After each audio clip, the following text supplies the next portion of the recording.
하나님의 말씀 시편 83편입니다. 시편 83편.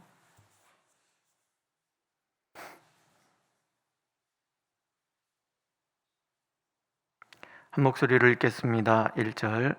하나님이여 침묵하지 마소서. 하나님이여 잠잠하지 마시고 조용하지 마소서. 무릇 주의 원수들이 떠들며 주를 미워하는 자들이 머리를 들었나이다. 그들이 주의 백성을 치려하여 한계를 꾀하며 주께서 숨기신 자를 치려고 서로 의논하여 말하기를 가서 그들을 멸하여 다시 나라가 되지 못하게 하여 이스라엘의 이름으로 다시는 기억되지 못하게 하자 하나이다. 그들이 한 마음으로 의논하고 주를 대적하여 서로 동맹하니 곧 에돔의 장막과 이스라엘인과 모압과 하갈인이며 그발과 암몬과 아말렉이며 블레셋과 두로 사람이요 아수르도 그들과 연합하여 롯 자손의 도움이 되었나이다. 주는 미디안인에게 행하신 것 같이 기손 시내에서 시스라와 야빈에게 행하신 것 같이 그들에게도 행하소서. 그들은 엔돌에서 패망하여 땅에 거름이 되었나이다. 그들의 귀인들이 오렙과 스렙 같게 하시고 그들의 모든 고관들은 세바와 살문나와 같게 하소서. 그들이 말하기를 우리가 하나님의 목장을 우리의 소유로 취하자 하였나이다. 나의 하나님이여 그들이 굴러가는 건불 같게 하시며 바람에 날리는 지푸라기 같게 하소서. 삼림을 사르는 불과 산에 붙는 불길같이 주의 광풍으로 그들을 쫓으시며 주의 폭풍으로 그들을 두렵게 하소서. 여호와여 그들의 얼굴에 수치가 가득하게 하사 그들이 주의 이름을 찾게 하소서.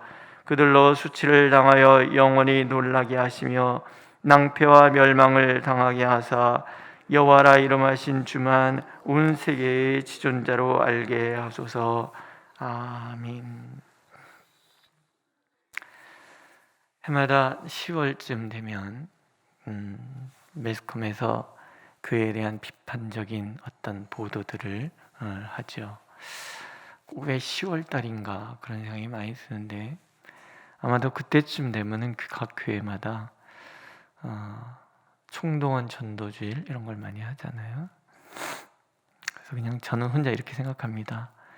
마귀가 방해하는 거다 이런 생각을 하는데, 근데 그런 그 보도를 듣고 또 사람들이 하나님을 조롱하고 대적하는 그런 소리를 듣고 하나님을 무시하는 그런 소리를 들으면 이게 속이 상합니다. 특별히 유명한 사람들이 하나님을 모르면서 자기식으로 하나님을 왜곡시켜 함부로 말할 때, 그리고 또 그 말을 많은 사람들이 동조할 때, 그때도 되게 화가 나고 속상하죠. 하나님은 그런 분이 아니신데 말이죠. 그렇죠? 바벨론의 포로로 끌려왔어요. 나라가 망했어요. 더 이상 의지할 데가 없습니다. 그런 이스라엘 백성들을 향해서 주변 그 사람들이 조롱하죠. 지금 시인의 상황이 그런 것 같아요. 1절에 보면 하나님이여 침묵하지 마소서. 하나님이여 잠잠하지 마시고 조용하지 마소서. 무릇 주의 원수들이 떠들며 주를 미워하는 자들이 머리를 들었나이다. 너무나 속상해서 하나님 앞에 하소연하는 거예요. 나라 잃은 백성이라는 것도 서러운데 하나님을 무시하는 그들의 그 모의를 들었기 때문에 그렇습니다. 3절에 보면 그들이 주의 백성을 치려하여 관계를 꾀하며 주께서 숨기신 자를 치려고 서로 의논하여 말하기를 가서 그들을 멸하여 다시 나라가 되지 못하게 하여 이스라엘의 이름으로 다시는 기억되지 못하게 하자 하나이다. 그들이 한 마음으로 의논하고 주를 대적하여 서로 동맹합니다. 이스라엘은 아예 뿌리를 뽑아버려야 돼, 이런 이야기들을 듣는 거예요. 12절에 보면 그들이 말하기를 우리가 하나님의 목장을 우리의 소유로 취하자 하였나이다. 그러니까 하나님을 대적하고 교회를 대적하는 사람들은 언제나 그렇게 말하고 그렇게 모의를 합니다. 하나님이 늘 똑같죠. 할 수만 있으면 하나님의 백성들을 무너뜨리는 거예요. 하나님의 백성이 망하는 것을 바라는 마음뿐이에요. 모이기도 잘 모여요.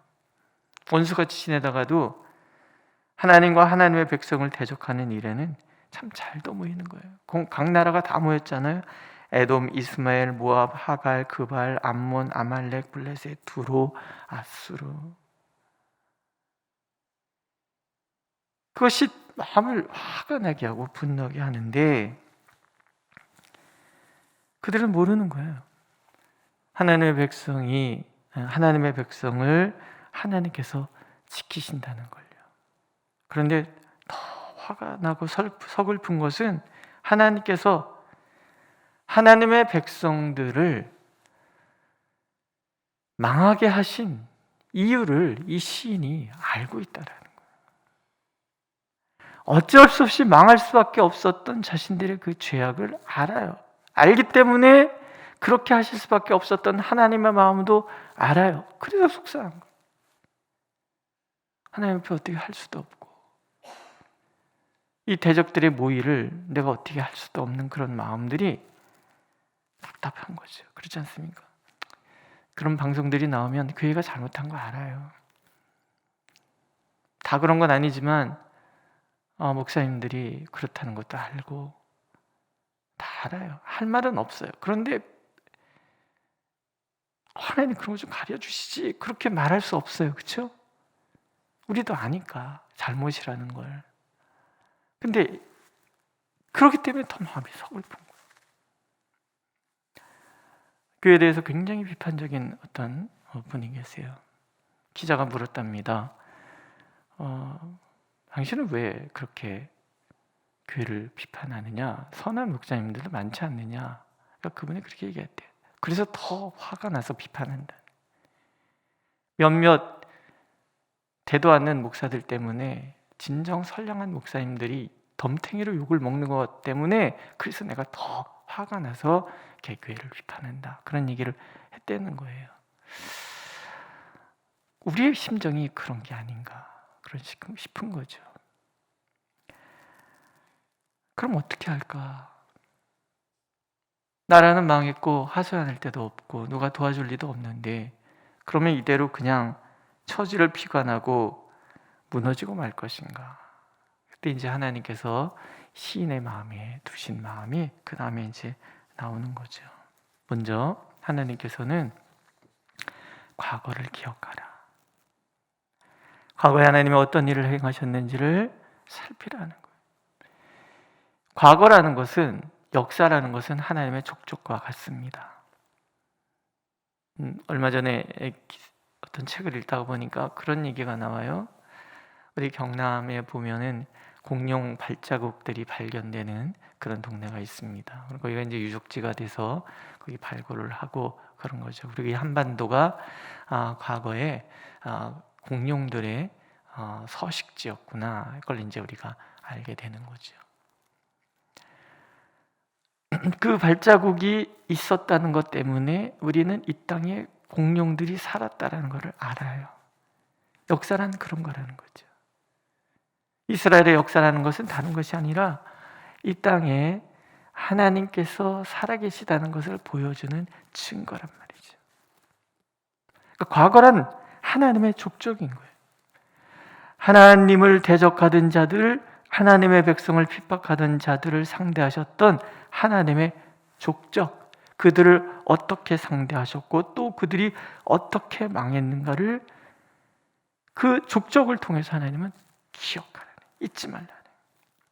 시인은 두 가지 이야기를 기억을 합니다. 하나는 미디안과 기드온의 300용사 이야기고 두 번째는 바락과 드브라를 통해서 하소랑 시스라와 야빈이 망한 이야기 기억하는 거예요. 주는 미디안인에게 행하신 것 같이 이런 얘기를 하죠. 하나님께서 미디안의 그 13만 5천 명이나 되는 그런 군대를 기드온을 따르는 300명의 사람들을 통해서 그것도 칼과 창도 아니에요. 횃불과 항아리 가지고, 나팔 가지고 무너뜨리는 거예요. 그들의 귀인들이 오랫과 스에 같게 하시며 그들의 모든 고관들은 세바와 살문나와 같게 하소서. 그때 기드온이 무찌른 왕들 이름이에요. 또 두 번째는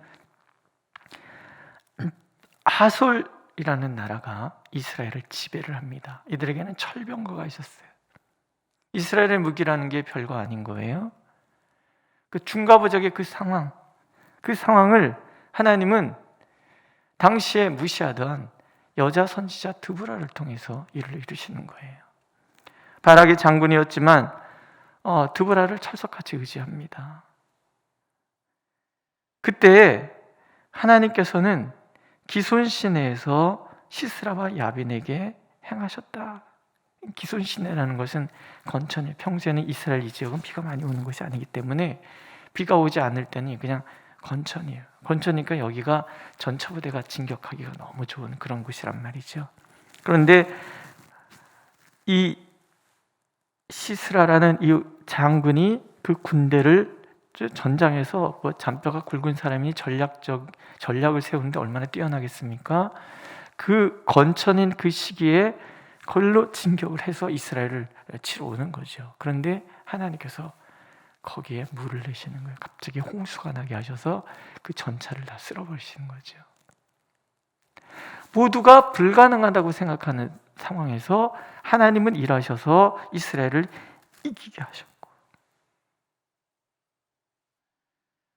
작은 수로 미약한데 장비도 부족한데 결국은 대군을 물리치고 승리하고, 그래서 하나님을 조롱하고 대적하던 그들이 조롱하고 대적하던 하나님에 의해서 무너졌던 것 기억하는 거예요. 항상 오늘도 하나님께서 우리가 과거의 하나님의 족적들을 잊지 말라는 거예요. 물론 성경에 나오는 그런 과거의 역사도 있지만 오늘 우리 삶 속에 우리가 경험한 하나님에 대한 이야기들이 있잖아요. 내가 감당할 수 없었던 중과부적의 그 상황에서 강한 자와 약한 자에 서셨던 그 하나님. 그래서 우리가 상대할 수 없었던 그 중과부적의 그 상황을 친히 해결해 주셨던 하나님의 이야기들을 우리는 늘 잊지 말고 기억하라.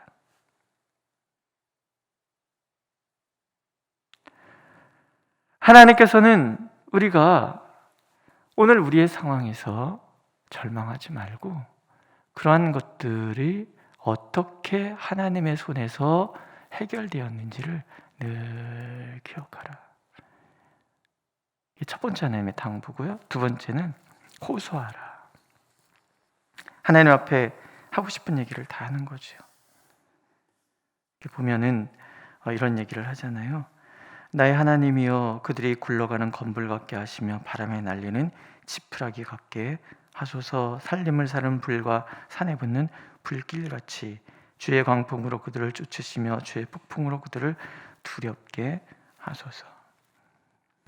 삼림의 그 불, 날아가는 건불, 지푸라기, 순식간에 그냥 훅 사라져버리는 그런 하나님 앞에 서면 모든 그 견고했던 것들이 그렇게 사라질 거라는 거예요. 믿으십니까? 오늘 우리 삶 속에 일어나고 있는 이러저러한, 그게 질병의 문제이든 자녀들의 문제이든 경제적인 문제이든 어떤 갈등의 문제이든, 하나님께서는 하나님이 결심하시면 순식간에 그 문제가 해결될 수 있다는 것을 우리가 기억하기를 원하시는 거죠. 그다음에 두 번째는 대적들이 수치를 당하게 하시는 하나님을 기억하라는 거예요. 여호와여, 그들의 얼굴에 수치가 가득하게 하사 그들이 주의 이름을 찾게 하소서. 그들로 수치를 당하여 영원히 놀라게 하시며 낭패와 멸망을 당하게 하소서. 결국 그렇게 될 거라는 거죠. 우리가 하나님 앞에 답답해서 바라봤던 그 문제들, 당장은 그들이 형통하고 그들의 관계가 힘을 쓰는 것 같지만 결국 그들은 흐트러지는 건물같이 될 것이고, 그들은 마침내 그들이 한 말 그대로 수치를 당하는 거예요. 바로가 모세에게 마지막 재앙 전에 이런 얘기야. 네 얼굴 다시는 내 눈앞에 띄게 하지 마라. 내 모세가 나오면서 그런 얘기합니다. 당신 얼굴이 내 눈앞에 안 뜰 겁니다.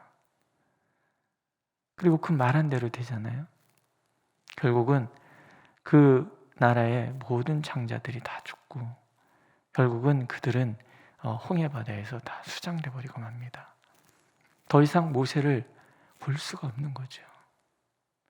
항상 모든 일은 하나님을 대적하는 자들이 그 말한 대로 하나님을 그대로 갚아주시는데 그게 수치인 거죠. 그리고 결국은 세 번째 알게 되는 것이 여호와라 이름하신 주만 온 세계의 지존자로 알게 하소서. 온 세상은 하나님이 통치자라는 것을 알게 될 것입니다. 자, 어떤 느낌이 드십니까? 시편 37편에 보면 행악자를 인하여 불평하여 하지 말며 불의를 행하는 자를 투기하지 말라. 하나님 그런 얘기를 하세요. 왜냐하면 저희는 풀과 같이 속히 배임을 볼 것이며 푸른 채소같이 쇠잔할 것이기 때문이라는 거죠. 하나님을 대적하는 사람들이 제 아무리 높아 보이는 세상을 살아가도 그 모든 것을 하나님은 지켜보시고 어느 날 한순간에 하나님을 대적하던 것들은 다 사라지고 말 거예요. 다만 우리가 기억해야 될 것은 하나님만이 온 세상의 지존자시라는 거예요. 결국 이스라엘 백성들은 이 시인이 속상해했던 그 시대를 뛰어넘어서 결국 돌아옵니다. 성전도 재건되고 또 한 시대를 풍만하는 왕국도 건설이 되고, 그러나 더 중요한 건 뭐예요? 예수 그리스도를 통해서 예수 그리스도께서 만왕의 왕이 되시고 교회는 결국 그분에 의해서 통치받고 세상은 그렇게 그분의 통치를 받기 위하여 바뀌어갈 것이라는 거죠. 오늘 우리가 그걸 목도하고 있습니다. 오늘도 이러저러한 그런 상황이 우리가 앞에 놓여 있을 때 하나님께서는 늘 우리가 하나님만을 바라보기를 원하십니다. 우리나 대적이나 알아야 할 것이 있는 거죠. 하나님만이 온 세상의 지존자시라는 것. 절망의 순간에 하나님께서 비웃음 당하고 하나님의 백성이 조롱받아 자존심이 한없이 구겨지는 그 순간에도 하나님께서는 여전히 온 세상의 지존자이시라는 것을, 내가 믿거나 의심하거나 관계없이 하나님이 온 세상의 지존자라는 것은 다 변함이 없다는 것을 오늘도 하나님 우리가 알기를 원하십니다. 기도하겠습니다. 돌아보면 하나님을 대적하고 주님의 교회를 조롱하고 비판하는 소리가 너무나 크고 그들이 잘 되는 것 같은 세상을 살기에 우리가 속이 상합니다. 또한 살펴보면 우리의 삶 속에 찾아오는 여러 가지 어려움들은 나의 능력보다 훨씬 커 보여서 때때로 하나님이 보이지 않을 때도 얼마나 많습니까? 그러나 하나님 우리가 주님 앞에 구합니다. 우리를 대적하는 모든 대적들이 건물같이 사라지는 일들, 그들이 수치를 당할 것이라는 것, 오늘 내 삶 속에 찾아온 어떤 환난이라 할지라도 그것은 순식간에 사라지고 오직 하나님께서 온 세상의 지존자라는 것을 우리도 그들도 모든 환경도 알게 될 것이라는 것을 우리가 믿습니다. 오늘도 이 말씀을 붙드오니 하나님, 이 시인에게 역사하셨던 하나님의 말씀처럼 오늘 우리에게도 역사하여 주셔서 우리가 오늘도 하나님의 살아계심을 만나고 그것이 우리의 간증이 될 수 있도록 하나님 역사하여 주시옵소서. 특별히 우리 가운데 질고로 인해서 고통받고 있는 이들이 많습니다. 하나님, 우리는 감당할 수 없고 우리의 질고 때문에 하나님의 살아계심이 흐릿해질까 이 또한 두렵사오니 주여 불쌍히 여기시사 모든 질고에서 건져주시고 그래서 참으로 하나님께서 모든 것의 주관자이심을 우리가 분명히 고백할 수 있는 은혜를 허락하여 주옵소서. 예수님의 이름으로 기도드렸습니다. 아멘. 하늘에 계신 우리 아버지, 아버지의 이름을 거룩하게 하시며 아버지의 나라가 오게 하시며 아버지의 뜻이 하늘에서와 같이 땅에서도 이루어지게 하소서. 오늘 우리에게 일용할 양식을 주시고 우리가 우리에게 잘못한 사람을 용서해 준 것 같이 우리 죄를 사하여 주시고 우리를 시험에 빠지지 않게 하시고 악에서 구하소서. 나라와 권능과 영광이 영원히 아버지의 것입니다. 아멘.